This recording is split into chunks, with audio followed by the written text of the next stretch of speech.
Royal Challengers Bengaluru మరో సవాల్కు సై అంటోంది. సొంత గ్రౌండ్లో గుజరాత్ టైటాన్స్ ను ఢీకొట్టబోతోంది. ఆర్సీబీ ప్లే ఆఫ్స్ చేరడానికి సాంకేతికంగానూ అవకాశాలున్నాయి. కానీ రాయల్ ఛాలెంజర్స్ బెంగళూరుతో ప్రత్యర్థులకు డేంజర్ తప్పదనే చర్చ జరుగుతోంది.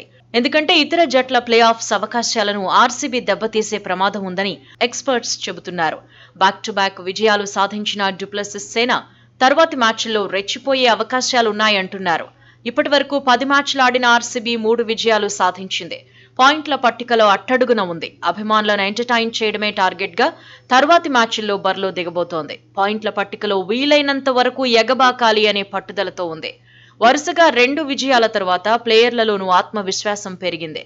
పైగా గుజరాత్ టైటాన్స్ ని ఇటీవలే చిత్తుగా ఓడించింది. రికార్డు విజయం సాధించింది. 201 పరుగుల టార్గెట్ ను మరో 4 ఓవర్లుండగానే ఫినిష్ చేసింది. అదే ఫలితాన్ని మరోసారి రిపీట్ చేయాలని ఆరాటపడుతోంది. గత మ్యాచ్లో బరిలో దిగిన జట్టునే మళ్లీ కొనసాగించే అవకాశం ఉంది. డుప్లెసిస్ నుంచి టీం మేనేజ్మెంట్ మెరుగైన ప్రదర్శన కోరుకుంటోంది. Star player Virat Kohli form ఆర్సీబీకి అడ్వాంటేజ్ కానుంది. 41 బంతుల్లోనే 100 పరుగులు సాధించాక విల్ జాక్స్ పైన అంచనాలు పెరిగిపోయాయి. ఇంగ్లాండ్ ప్లేయర్ నుంచి ఆల్రౌండ్ షోను కెప్టెన్ డుప్లెసిస్ కోరుకుంటున్నాడు. Rajat Patidar form Royal Challengers బెంగళూరుకు కలిసి రానుంది. బ్రేక్ తర్వాత గత మ్యాచ్లో బరిలో దిగిన మాక్స్వెల్ కు బ్యాటింగ్ చేసే అవకాశం రాలేదు. బౌలింగ్ లో పర్వాలేదనిపించాడు. ఈసారి బెంగళూరులో మ్యాక్సీ ఎలా ఆడతాడనేది ఆసక్తి రేపుతోంది. గ్రీన్ భారీ ఇన్నింగ్స్ బాకీ ఉన్నాడు. లోయర్ మిడిల్ ఆర్డర్ లో దినేష్ కార్తిక్ కీలకం కాబోతున్నాడు. డీకే ఫామ్ అక్కరకు రాబోతోంది. లీగ్ దశ ఫస్ట్ హాఫ్ తో పోల్చితే ఆర్సీబీ బౌలింగ్ విభాగం బలపడింది.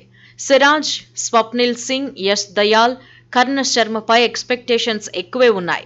మరోవైపు గుజరాత్ టైటాన్స్ గొప్పగా ఏమీ లేదు. సీజన్లో తడబడుతూనే ఉంది. 10 మ్యాచ్ల్లో 4 మాత్రమే గెలిచింది. ప్లే ఆఫ్స్ అవకాశాలను క్లిష్టం చేసుకుంది. ఇకపై ఆడాల్సిన 4 మ్యాచ్ల్లో గెలిస్తేనే ప్లే ఆఫ్స్ చేరే ఛాన్స్ ఉంటుంది. కానీ గత 2 సీజన్లలో మాదిరిగా జీటీ రాణించలేకపోతోంది. కీలక మ్యాచ్ల్లో అయినా టాప్ క్లాస్ ఆట తీరును చూపించాలని గల్ ప్లాన్ చేసుకుంటున్నాడు. ఎప్పట్లాగే జీటీ భారం మొత్తం శుభ్మన్, సాయి సుదర్శన్, మిల్లర్, షారుఖ్ ఖాన్, రషీద్ ఖాన్, మోహిత్ శర్మ, నూర్ అహ్మద్ మీదే ఉండబోతోంది.